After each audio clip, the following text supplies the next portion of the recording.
Welcome to News with Clay. He's sharp, he's witty, and according to his landlord, he still can't figure out how to change the light bulbs to LED. Please welcome your newsman, Clay. They're smart bulbs, okay? If they're so smart, they can change themselves. Our top story tonight. The government shutdown has entered its second week because Congress missed its budget deadline, proving once again the only thing they're good at balancing is on the brink of disaster. Federal employees terrified about missing paychecks are considering opening OnlyFans accounts. And not the sexy kind, just videos of them crying while opening bills. Hey guys, it's your boy Kevin from the EPA. Today we're unboxing my electricity shutoff notice. Don't forget to like and subscribe. Both parties blamed each other for the shutdown, proving the only truly bipartisan thing left in Washington is finger-pointing. Now, you might be thinking, but Clay, surely after 2 weeks, Congress is working around the clock to fix this. No. No, they are not. How about this? Congressional paychecks aren't affected by the shutdown. Which, in a way, makes sense. It's hard to furlough people who weren't working in the first place. Meanwhile, 750,000 federal workers are going without pay. They're learning what it's like to work for Elon Musk or be a construction contractor for the Trump organization. Millions of seniors just lost access to telehealth. National parks are closing. Passport offices are backed up. The IRS has stopped processing refunds. And the most infuriating part, this will end eventually. It always does. Congress will pass some last-minute resolution. Everyone will pat themselves on the back for averting disaster, and we'll do the whole thing again in 6 months. It's Groundhog Day, except the groundhog is a 78-year-old man who keeps seeing his own shadow, thinks it's a Democrat, and declares war on it. America, we're number one. At this. In other domestic news, Oregon got a court order blocking federal troops. Trump's response, he sent California's National Guard instead. It's like swapping jerseys and hoping the ref won't notice. Except the ref is a federal judge and the game is democracy. Now he's threatening to invoke the Insurrection Act, an 18th century law designed to combat actual insurrections. Which is ironic because the last time we had one of those, Trump told the insurrectionists to go home in peace after they'd already broken into the Capitol. So when it's his mob, go home, we love you. When it's Portland, deploy the troops. And here's the scary part. Some Trump supporters are openly saying he should just ignore the judges. Declare that court rulings don't apply to the commander-in-chief. These are the same people who've spent decades yelling that we have to follow the Constitution exactly as the founders wrote it. Now they're suddenly fine with the president doing whatever he wants. It's like spending 4 years in college, then putting on a red hat, deciding college is woke, and announcing, you know who understands science better than PhDs? The guy who thinks windmills cause cancer, and his anti-vaccine, anti-Tylenol sidekick. Look, ignoring court orders isn't draining the swamp or fighting the deep state. It's just authoritarianism with a red hat. If the president can ignore judges, we don't have 3 branches of government anymore. We have a bully with a Twitter account who doesn't know who pays for tariffs, doesn't believe in science, and thinks the Constitution is a suggestion. At this rate, the Statue of Liberty is going to rip off her robe, dive into the Hudson, and start swimming back to France. And honestly, I wouldn't blame her.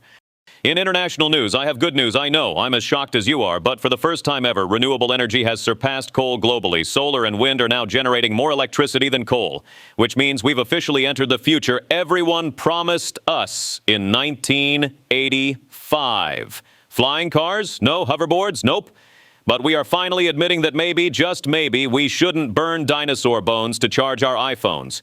We've reached the point where the sun, that giant ball of fire that's been there the whole time, is officially better at making electricity than rocks we dig up and set on fire here on Earth. Congratulations, humanity. Only took us 150 years to notice. But here's the problem. Nobody tell Trump. He spent his entire first term trying to bring back coal like it was a canceled Netflix show. We're going to have clean coal. Beautiful coal, sir. Coal is a rock. You can't make it clean. That's like saying, I'm going to make this cheeseburger vegan. No, you're not. You're just going to eat it and say you had a salad. And here's the kicker. You know what's driving all this new electricity demand? No, it's not Al Gore and his electric DeLorean. It's AI. That's right. We're powering artificial intelligence with solar panels. ChatGPT is literally running on sunshine, while half of Congress still thinks windmills cause cancer. So when the robots eventually take over, at least they'll do it sustainably. In healthcare, the CDC just updated its COVID vaccine guidance. Now, if you want a COVID shot, you need to consult with a doctor or pharmacist first. Not to get a prescription, just to have a little chat about whether it's right for you, which is great news for doctors who famously have way too much free time and have been begging for more appointments where they explain basic medical decisions to people who are just going to Google it anyway. It's like requiring people to schedule a meeting with a financial advisor before they're allowed to use a coupon. And speaking of things that make no sense, this administration keeps promising to cut red tape and reduce government overreach, but making people book appointments with already swamped doctors just to get permission to take a vaccine that doesn't even require a prescription is the opposite of that. It's red tape disguised as safety, a barrier disguised as care. But here's my favorite part. This guidance comes from RFK Jr., who fired the entire CDC vaccine advisory panel, all 17 experts, and replaced them with his own handpicked team, many of whom have publicly opposed COVID vaccines. RFK himself has called the COVID vaccine the deadliest vaccine ever made, which, to be clear, has absolutely no basis in reality. And they got together and voted not to require a prescription. So let me get this straight. The anti-vaxxers' anti-vax panel decided the vaccine is dangerous enough to need a doctor consultation, but not dangerous enough to require a prescription. It's safe enough for CVS, but scary enough to need to talk to someone with a stethoscope. Make that make sense. In the world of entertainment, Taylor Swift just dropped her 12th studio album, The Life of a Showgirl, an album about being famous, made by the most famous person on earth. And by dropped, I mean she launched a coordinated global assault on the streaming services, movie, theaters, and Target stores simultaneously. It broke Spotify records in 11 hours, made $34 million in theaters for what was basically a music video screening, and had 500 Target stores open at midnight. Now, that's not an album release, that's a military operation. If she traveled with the National Guard, even Portland would welcome her.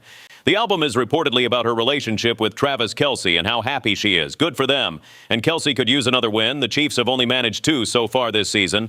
She's now the first female artist to cross 100 million certified album sales. She's not just dropping albums, she's building empires. I guess that's what happens when you write songs people care about, command stages, and turn every drop into a cultural moment. In other pop culture news, Selena Gomez and Benny Blanco just got married. The wedding guest list included Taylor Swift, Martin Short, Steve Martin, and Paul Rudd, also known as the lineup for this season's SNL finale. Benny Blanco is now officially Mr. Selena Gomez, which honestly sounds like a limited edition fragrance at Sephora. Benny posted on Instagram, "I married a real-life Disney princess." Sweet, but also a little concerning because if Disney has taught us anything, the princes usually show up after the princess has already solved all her own problems. So what exactly is Benny bringing to the table here? Well, according to literally every interview Selena's done, he makes her laugh and treats her well, which is exactly what you're supposed to bring to the table. Novel concept. Someone should write an article about that and publish it in Sports Illustrated. My congratulations to the happy couple.